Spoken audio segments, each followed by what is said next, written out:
before this video starts, Connor Shaw uses they, them pronouns, and please respect that in the comments section, please. Alright, get into the video.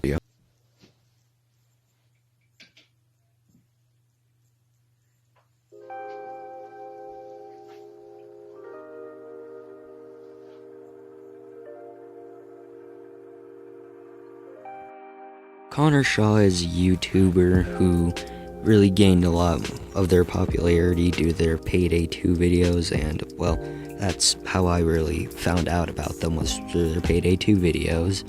And because I lost interest in the Payday games a while ago, I just kind of forgot Connor Shaw was a thing until recently when I decided to look him up, because I was like, hey, there's a bunch of YouTubers that I used to watch, what are they doing now? And I noticed that Connor Shaw had uploaded a Doom video about why Doom 2016 is better than Doom Eternal.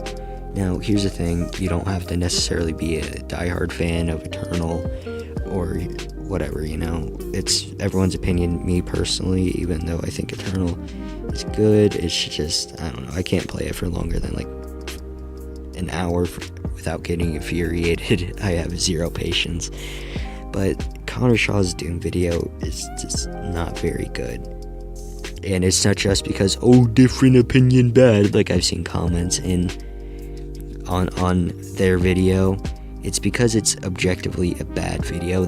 While there are good points, do not get me wrong, I do agree with some of the points, such as how you're basically forced to keep glory killing an Eternal, and seeing the same animations over and over can get annoying. And the Marauder is just incredibly stupid. Sometimes the little cutscenes and tutorials will break up the action. Those are things I agree with and are valid criticisms. However, some of the other things that they mention within the video just, ugh. And that's what we're talking about today.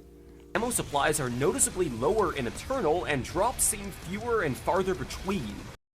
Yeah, and here's the thing, this was on purpose because a lot of people in Doom 2016 would just use the super shotgun or the rocket launcher, and that was really it.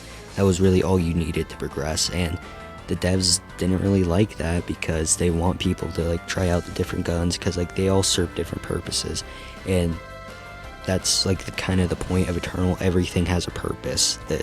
The plasma gun, the Gatling gun, the rocket launcher, super shotgun,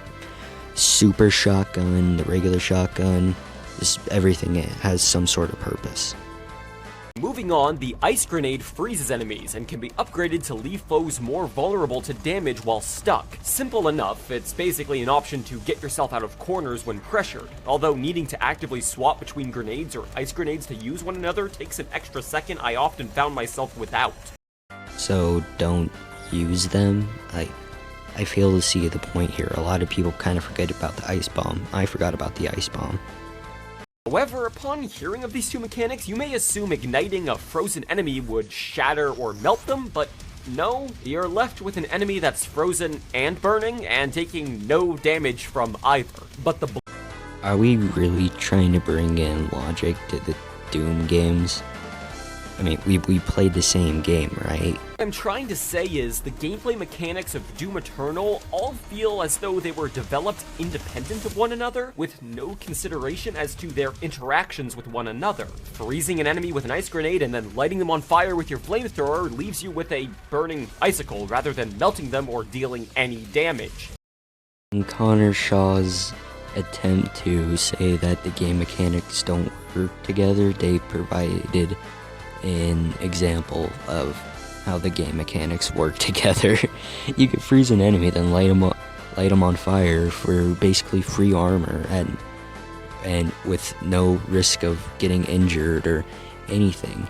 Everything in this game has a purpose. The only thing I can really think that doesn't have a purpose would probably be the Unmaker. And even then, apparently with the new DLC, it serves a better purpose with clearing out the tight hallways instead of using a BFG. The number of abilities on the HUD bound to different keys across the keyboard, it's like playing an MMO with the Marathon Man pace of, well, Doom. Remember this statement, it's gonna be important later. The chainsaw and crucible, the sword that is, could absolutely have been combined together into one weapon bound to one key. They serve the same theoretical function of quickly eliminating a close-range target to save on ammo. Having two instant kill melee weapons with different fuel sources is excessive and confused. This is perhaps one of the dumbest points in this entire video. The Crucible and Chainsaw both serve extremely different purposes. The Crucible is for taking out big enemies, just like how you said that how you could do that with the Chainsaw in Doom 2016. If you had enough fuel, you could take out a big guy so you don't have to deal with it, and you only have to deal with the small dudes. That's basically how the Crucible acts as well, but it doesn't have like a little chainsaw skin, so apparently it's bad. This will randomly power up demons who have killed other players during their own campaigns, and drop more supplies as a reward upon being defeated. While I don't hate this conceptually, the fact that it effectively randomly buffs enemies means any difficulty balance this feature could supply has gone out the window. So did you just not try to turn off the empowered demons? I'm confused here, because you can turn them off. Don't they say that in the little pop-up, or wasn't there like a little thing? I remember just seeing that you could turn them off, and I did, because again, no patience on my part. More effort was put into the plot than 2016's vague hell energy bad romp, but between being skippable and the protagonist clearly not giving a shit, why even bother trying to make a narrative at all? It's fucking Doom. It doesn't need to be deep. It's all about the speed, the combat, the exploration, and finding secrets. If it's skippable, why do you care? Yeah, sure, some of the things that happen in the campaign you might get a little bit confused over, but really, does it matter? No. The story's there for people who enjoyed the story from the first game, despite there was the story in the first game was barely there, but there still was a story, and this is just pretty much appealing to the people who enjoyed it. Like, I don't get why this is such a huge issue. If you want to skip it, skip it. If you don't. This is a stupid point to bring up.